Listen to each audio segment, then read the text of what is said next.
सभी को नमस्कार। जैसा कि हम विशेषण पढ़ रहे थे, ठीक है, मैंने उस दिन आपको विशेषण की परिभाषा बताई थी। विशेषण किसे कहते हैं? संज्ञा या सर्वनाम शब्दों की विशेषता बताने वाले शब्दों को विशेषण कहते हैं। और विशेषण के मैंने आपको भेद बताए थे: गुणवाचक विशेषण, परिमाणवाचक विशेषण, संख्यावाचक विशेषण, संकेतवाचक, व्यक्तिवाचक। अब थोड़ा सा गौर करें कि संकेतवाचक जो विशेषण मैंने बताया था, ठीक है, लेकिन उसका एक अन्य नाम भी होता है, उसको कहते हैं सार्वनामिक विशेषण।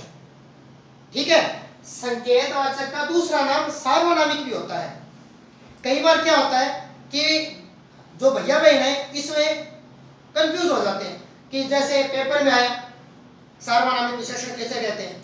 अब कईयों का पढ़ा हुआ नहीं है, भाई कईयों ने जानकारी प्राप्त नहीं की, तो क्या होता है कि आचार्य जी ये तो आउट ऑफ सिलेबस आ गया, पाठ्यक्रम से अलग आ गया, जबकि ऐसा नहीं है। जो सार्वनामिक विशेषण है उसी को संकेतवाचक कहते हैं, जो संकेतवाचक है उसी को सार्वनामिक कहते हैं। इसको सार्वनामिक क्यों कहते हैं मैं छोटा सा वैसे बता देता हूं, लेकिन जब हम इसको पढ़ेंगे तो मैं विस्तार पूर्वक भी बताऊंगा। सार्वनाम इसको इसलिए कहते हैं कि इसमें सर्वनाम के शब्दों का प्रयोग होता है। कुछ सर्वनाम के शब्द हैं जिनका हम कभी कभी विशेषण में भी प्रयोग करते हैं, इसलिए इसको सार्वनामिक विशेषण कहते हैं। संकेतवाचक भी कहते हैं और सार्वनामिक विशेषण भी कहते हैं। तो ऐसा कोई अपने दिमाग में ऐसा थोड़ा बहुत भी आप कंफ्यूजन न रखें कि ये दोनों अलग अलग है, नहीं, दोनों का एक ही है, परिभाषा दोनों की एक ही है।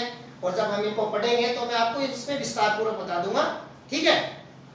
तो आगे चलते हैं। परिमाणवाचक में मैंने 2 भेद बताए थे, संख्यावाचक मैंने 2 भेद बताए थे। अब इसी क्रम में आगे चलते हुए सबसे पहले लेते हैं हम गुणवाचक विशेषण। गुणवाचक विशेषण, ठीक है। तो थोड़ा सा गौर करिए। गुणवाचक वे शब्द संज्ञा सर्वनाम की गुण, अवस्था, आकार, दोष, इनके बारे में जानकारी देते हैं, बोध कराते हैं। ये ऐसे शब्द, गुणवाचक शब्द किसे कहते हैं? ऐसे शब्द जो संज्ञा या सर्वनाम के गुण, अवस्था, दोष, आकार आदि का बोध कराते हैं, वे शब्द गुणवाचक विशेषण कहलाते हैं। जैसे एक छोटा सा है, सीता मधुर गाना गाती है, ठीक है। देखें, सीता मधुर गाना गाती है।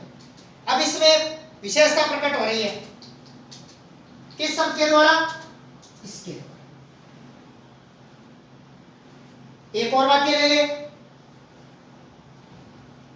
राम सुंदर नृत्य करता है। फिर देखें, इसमें राम का गुण प्रकट हो रहा है किस शब्द से? सुंदर। तो ये जो गुणवाचक विशेषण जो संज्ञा या सर्वनाम के गुण, अवस्था, आकार, दोष, इनके बारे में हमें जो जानकारी देते हैं, वो बोध कराते हैं, वो गुणवाचक विशेषण कहलाते हैं। जैसे एक और उदाहरण है, आम मीठा है। आम की विशेषता आ गई, यही गुणवाचक विशेषण होती है कि जो गुण, अवस्था, आकार आदि का बोध कराए, ठीक है। गुण, अवस्था, आकार, दोष, जो भी गुणों का उसमें प्रकट होना चाहिए कि भाई संज्ञा सर्वनाम के गुणों के बारे में होना चाहिए। वो किसी भी तरीके से हो सकता है, कोई दोष भी हो सकता है और कोई गुण भी हो सकता है, ठीक है। वो होता है गुणवाचक विशेषण। थोड़ा सा इतना ध्यान जरूर रखें कि हम जब इनको पढ़ते हैं और ऐसा अगर कोई प्रश्न आ जाए तो कम से कम हमारे 5 उदाहरण इनके तैयार रहने चाहिए कि सर जी 5 उदाहरण, प्रत्येक विशेषण के 5 उदाहरण अगर आप तैयार करते हो तो निश्चित रूप से आपको इन प्रश्नों में अच्छे अंक लाने से कोई नहीं रोक सकता। हम कई बार क्या होता है, जैसे मान लो अभी मैं आगे और आपको प्रकट करूंगा, बताऊंगा कि वे कैसे आप इसमें कई बार मात खा जाते हैं कि हमने लिखा लेकिन नंबर नहीं दिया, और हमें सामने वाले पे जो जांच करता होता है उसी की हम गलतियां निकालते हैं, उन्होंने नंबर काट लिए, ये ऐसा हो गया वैसे हो गया, हमने तो बहुत अच्छा, ऐसा नहीं है। जो अच्छा लिखेगा, जो भैया बहन अच्छा लिखेगा, वो निश्चित रूप से अच्छे अंक प्राप्त करेगा। ठीक है, कुछ ना कुछ हमें कमी रह जाती है, तो इसका थोड़ा ध्यान करें कि जब हम किसी भी चीज की, किसी भी व्याकरण, हिंदी व्याकरण में जब हम कोई परिभाषा लिखते हैं तो निश्चित रूप से उसका एक आधा उदाहरण हमें जरूर उसके साथ लिखना चाहिए, क्योंकि उदाहरण के बिना कोई भी चीज स्पष्ट नहीं कर सकते। ठीक है, एक समय हमें हो सकता है परिभाषा थोड़ी टूट फूट याद हो रही, लेकिन उदाहरण अगर अच्छी तरह से याद है तो हमें निश्चित रूप से उसमें नंबर मिलेंगे। ठीक है, तो चलते हैं, गुणवाचक विशेषण हो गए। अब आगे अपने चलेंगे, अगला जो अपना विशेषण है जिसको अपने कहते हैं परिमाणवाचक। एक चीज और है, थोड़ा सा ध्यान कर लेना, कोई जरूरी नहीं कि संख्यावाचक आप यहाँ रख दो, परिमाण यहाँ रख दो, कोई दिक्कत नहीं है, कहीं ये लगेगा नहीं यही क्रम रखना है, कोई बात नहीं, आप संख्या को पहले ले, परिमाण को बाद में भी ले सकते हैं। ठीक है, लेकिन करना ऐसे ही, इसके भेद उपभेद बता के करना है। ठीक है, तो थोड़ा सा ध्यान करें। आगे वाला अपना जो विशेषण है वो है परिमाणवाचक विशेषण। अब देखिए, परिमाण, परिमाण शब्द जैसे ही आया हमें तुरंत इसका एक पता कैसे लगेगा कि इसमें परिमाण। अब हाँ, अपने कई बार बाजार जाते हैं कि भाई जी किसी दुकान पे जाते, भाई साहब 2 किलो चीनी दो, 2 किलो। अब वो भाई साहब पूछ रहे कितने किलो, कितना, परिमाण में कितना, तो जो कितना शब्द है वो परिमाण का बोध कराता है। ठीक है, थोड़ा सा इसका ध्यान करना, कितना शब्द परिमाण का बोध कराता है, और जब मात्रा माप तोल पे आ गया तो परिभाषा निकल गई आपकी, तो मात्रा माप तोल पे परिभाषा अपने आप निकल गई कि वह शब्द जो मात्रा माप तोल का बोध कराते हैं परिमाणवाचक विशेषण में कहलाते हैं। ठीक है, वे शब्द जो मात्रा माप तोल का बोध कराते हैं वे शब्द परिमाणवाचक विशेषण कहलाते हैं। जैसे पहलवान 5 लीटर दूध पीता है। अब देखिए, पहलवान की विशेषता बता दी कि पहलवान 5 लीटर दूध पीता है। अब ये परिमाणवाचक विशेषण, पहलवान कितना दूध पीता है, 5 लीटर, अपने आप प्रश्न बन गया, और कितना जैसे ही आया वैसे में पता लग गया कि यहाँ पे परिमाण के बारे में बताया गया है, तो परिमाणवाचक विशेषण। अब एक छोटी सी चीज और गौर करें, हमने यहाँ पढ़ा था इसके 2 भेद होते हैं, परिमाणवाचक विशेषण के 2 उपभेद होते हैं, निश्चित परिमाणवाचक, अनिश्चित परिमाणवाचक। अब देखें, एक और उदाहरण देखते हैं, थोड़ा पानी देना। अब देखें, यहाँ पे जो विशेषण शब्द है थोड़ा, अब दोनों में अंतर जरूर देखें, थोड़ा सा ध्यान करें कि कहाँ निश्चित परिमाणवाचक है और कहाँ अनिश्चित परिमाणवाचक। यहाँ पे हमें 5 लीटर पूरा पूरा दिखाई दे रहा है, निश्चित, निश्चित मात्रा का ध्यान हमें कि पहलवान 5 लीटर दूध पीता है, इसलिए निश्चित परिमाणवाचक। जबकि यहाँ पे थोड़ा, मात्रा का पता नहीं है, थोड़ा कितना है पता नहीं है, निश्चित मात्रा का पता नहीं है, इसलिए यहाँ पे अनिश्चित परिमाणवाचक विशेषण। इतना सही इसमें याद रखना। अब आपको अच्छे से इसको करना भी कैसे होगा, क्योंकि 2-3 उदाहरण इसके, 2-3 उदाहरण इसके।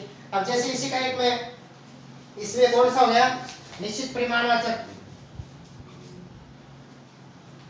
निश्चित परिमाणवाचक विशेषण, और इसमें अनिश्चित परिमाणवाचक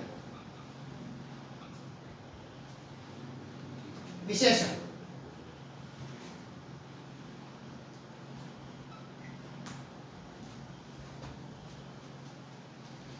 थोड़ा सा गौर जरूर करें, क्योंकि हो सकता है कुछ शब्द मेरे से लिखे बिना रह जाए, लेकिन अपना जो कार्य है वो आप ये ध्यान रखें कि मैं आपको पढ़ा रहा हूँ, हो सकता है मेरे से कोई शब्द रह जाए, तो इसमें ये नहीं कि हम पहले उसी शब्द को देखें कि आचार्य जी आपने तो लिखा ही नहीं। ठीक है, अपने जो विशेषण चल रहा है उसमें थोड़ा सा ध्यान रखें। कई बार होता है कि कई जो गलतियां निकालने वाले होते हैं ना, वो यहीं से लाइन टेढ़ी थी, ऊपर से ऐसे किया नहीं, यहाँ पे वो शब्द लिखा नहीं, ऐसी बातों से हमें कुछ नहीं करना। हमारी जो पढ़ाई है उस पर फोकस रखना है कि यहाँ आचार्य जी ने बताया 5 लीटर अर्थात निश्चित परिमाणवाचक विशेषण है, यहाँ पे थोड़ा अर्थात अनिश्चित परिमाणवाचक विशेषण है। हमें इस चीज का ही ध्यान करना है। जैसे मैं आपको 1-2 उदाहरण और बताता हूं कि राम बाजार से 2 किलो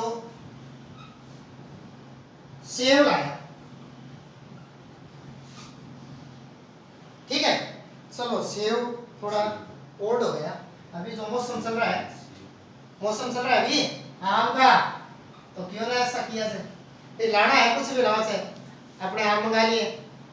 ठीक है, तो थोड़ा सा गौर करें कि राम बाजार से 2 किलो आम लाए। ठीक है, यहाँ पे 2 किलो निश्चित है, इसलिए निश्चित परिमाणवाचक। और आगे देखें, राम बाजार से कुछ चीनी लाया। ठीक है, अब देखें चीनी है ना, चीनी को हम मात्रा माप तोल में रखते हैं। ये नहीं कि चीनी के एक दाना शुरू कर दिया, 1 दाना 2 दाना 4 दाना 5 दाना 10 दाना, ऐसा नहीं है। बाजार में जाएंगे ना तो चीनी का कहेंगे भाई साहब 5 किलो चीनी दो, ऐसा ही कहेंगे। ये नहीं है कि हमें 2 दाने चीनी देना, जैसे हम कई बार जाते हैं ना बाजार में, कभी 2 किलो आम देना। ठीक है, लेकिन कई बार हम जाते हैं भाई साहब 2 आम देना। अब जब इन दोनों में भी अंतर रहेगा, क्योंकि ये दोनों उदाहरण अलग अलग है, 2 किलो और 2 आम। ठीक है ना, इसका थोड़ा सा गौर करना कि जब मैं संख्यावाचक में चलूंगा ना तो मैं आपको इसके बारे में पूरी डिटेल से बताऊंगा कि कहाँ अपने को परिमाणवाचक रखना है और कहाँ अपने को संख्यावाचक रखना है, क्योंकि थोड़ा सा इसमें डिफरेंट है, भेद है, अंतर है थोड़ा सा इसमें। तो उसका हमें आगे जब चलेंगे तो मैं आपको निश्चित रूप से इसका और अच्छे से हम इसको क्लियर कर लेंगे। तो यहाँ पे चीनी है, अपने वजन में लाएंगे तो कुछ चीनी लाया, कुछ का मतलब हमें यहाँ पे मात्रा का पता नहीं है, इसलिए अनिश्चित परिमाणवाचक विशेषण। ठीक है, अब ध्यान से देख ले, निश्चित जिसमें निश्चित मात्रा माप तोल का पता हो, अनिश्चित जिसमें हमें निश्चित मात्रा माप तोल का पता न हो, वो होते हैं अनिश्चित परिमाणवाचक, और जिसमें निश्चित मात्रा माप तोल का पता हो वो होते हैं निश्चित परिमाणवाचक विशेषण। तो हमने गुणवाचक पढ़ लिया, आज हमने परिमाणवाचक विशेषण भी पढ़ लिया।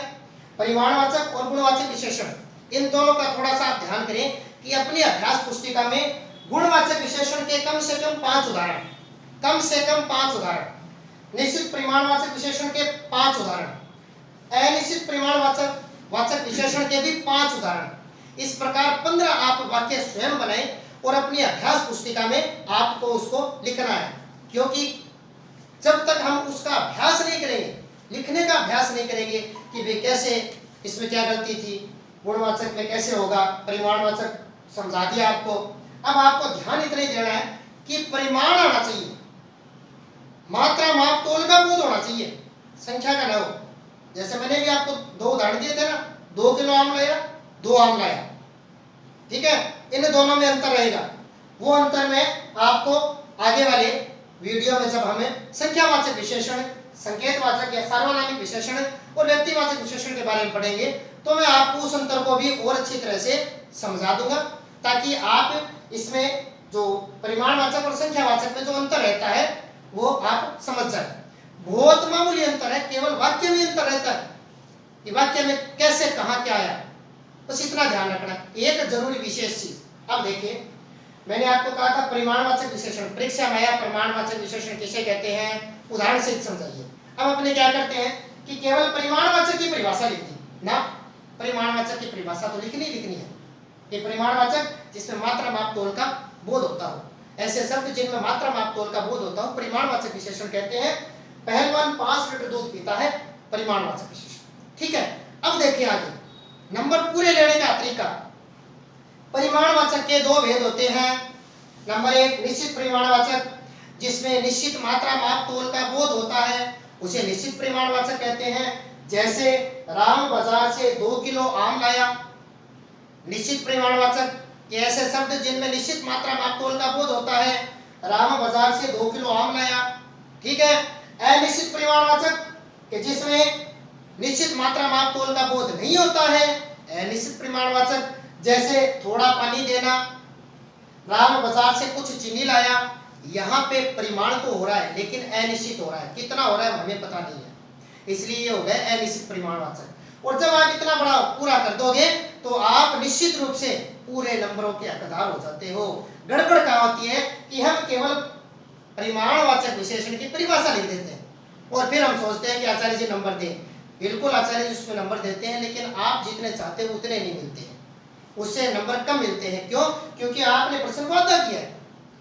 बोर्ड में भी ऐसा ही होता है, हम जो जोश में कराते हैं, शुरू करते हैं 2 2 2 4 ऐसे करते करते 100 तक संख्या पहुंच जाती है। हमारे 100 में से 100 आएंगे हिंदी में, बिल्कुल आ सकते हैं हिंदी में 100 में से 100, लेकिन आपको उसका तरीका आना चाहिए कि हम हिंदी में 100 में से 100 प्राप्त कैसे करें, कि जो भी प्रश्न दिया है उसको समझें और फिर उस प्रश्न को गूढ़ता से करने का अभ्यास करें, तभी प्रश्न पूरा होगा। ठीक है। आगे अगर किसी को कुछ पूछना हो तो अपने अगली बार जब मिलेंगे तो मैं आपको निश्चित रूप से बता दूँ। धन्यवाद।